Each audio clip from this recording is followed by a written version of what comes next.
Một xã hội đổi thời không chỉ lộ ra bằng mớ dữ liệu vĩ mô khô khan hay những họp báo khẩn cấp, nó nằm góc khuất của những danh từ hệ thống lải nhải, lặp lại vô thức. Khi cụm từ sức chống chịu chen lên, chiếm mất ghế của mỏ vàng sự tăng trưởng. Lúc quyền lực cầm lái không còn dám hứa về một lộ trình mở rộng, mà gián tiếp nhồi nhét cho bạn thói quen học cách chịu đựng. Lúc đó, từ điển xã hội đã lật sang trang tối.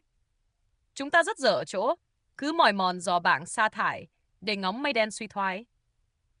Nhưng quyền lực làm gì có chuyện tự vả mặt thú nhận sự bế tắc bằng thống kê trên giấy. Họ dùng hệ thống ngôn từ. Suốt vài thập kỷ ngự trị, từ khóa mặc định lúc nào cũng đính kèm sự bành trướng, quy mô lớn và hiệu năng khủng. Nó là ổ bánh mộng tưởng, đại diện cho quy luật liên tục nở ra vô tận. Nhưng dạo này, lớp gạch hoa mỹ đó đang rớt sạch. Điểm mặt lại các bản quy hoạch tương lai vĩ mô, một dàn ngôn ngữ thắt lưng buộc bụng đang từ từ leo sóng, tính kiên cường, sự dự phòng và năng lực thích nghi. Sự trao đổi khái niệm dĩ nhiên chẳng vô hại như bề nổi. Khi lớp bề trên ép dư luận nếm thử từ kiên cường, nghe qua thì tràn trề khí phách kiêu hùng, nhưng thực chất đang là nhịp thở hụt hơi co cụm phòng thủ.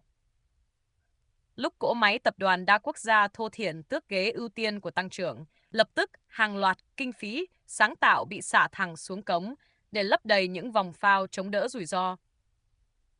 Những siêu đô thị đột phá sắp tàn nhẫn được chuyển nhượng đất diễn lại cho đội quân dọn rác chuyên hốt tro tàn sau lỗi sập hệ thống. Ngay cái lúc chính quyền dùng cụm từ thích ứng dân sinh thay thế cho nâng cấp đồng bộ, đó đã là lệnh trảm báo trước nấm mồ hạ tầng.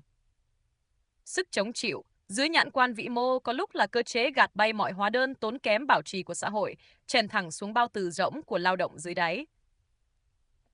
Nhưng đòn thù tàn độc nhất của lớp vỏ ngôn từ này là tác dụng gây mê tinh vi. Khí phách kiên cường, đi vay mượn chẳng dập nổi cái cầu đã gãy vụn cấu trúc vật lý. Nếu ngân sách bảo trì kiệt sức, chức quyền lại ca bài ca, kêu gọi dân đen hãy ngạo nghễ bò qua mặt đường đầy ổ voi bằng cách luộc chín vô vọng thành tính từ oai hùng. Họ hợp thức hóa trôi chảy mọi bất lực vĩ đại. Hạ lệnh để người dân thủ sẵn chai nước và máy phát điện mini chờ lúc cắt năng lượng luân phiên. Khi thịt cá phi má, nó không còn gọi là thảm họa mà được khoác cái mác điều kiện sống khắc nghiệt. Một khi bạn nhịn nhục tài tình mọi sự hào mòn tồi tàn này, đám lãnh đạo sẽ vỗ tay tít mù xóa sổ, luôn quỹ giải ngân tái thiết. Vì đâu cần đắp tiền vào một xã hội chuyên nhẫn nhục. Lỗ hổng chết người của đám đông kiếm cơm là mộng tưởng mù lòa. Tin diễn văn tầng cao là tệp tài liệu xám xịt của bọn nhà giàu, chẳng chút mùi sống. Cứ lao đi nhặt nhạnh dăm ba mánh lới lẻ để mót sống lắt lay qua ngày. Nhưng khi kim chỉ nam trên đình lật gắt qua ngả phòng thủ sinh tồn, thì quỹ đạo dưới chân của bạn cũng đứt lề mà trao theo.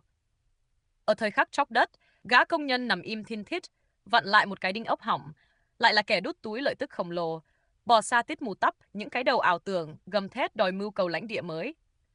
Song song đó, bạn phải tức tốc tự xào nấu lại chiếc mặt nạ dưỡng khẩn cấp rỗng tếch của chính mình.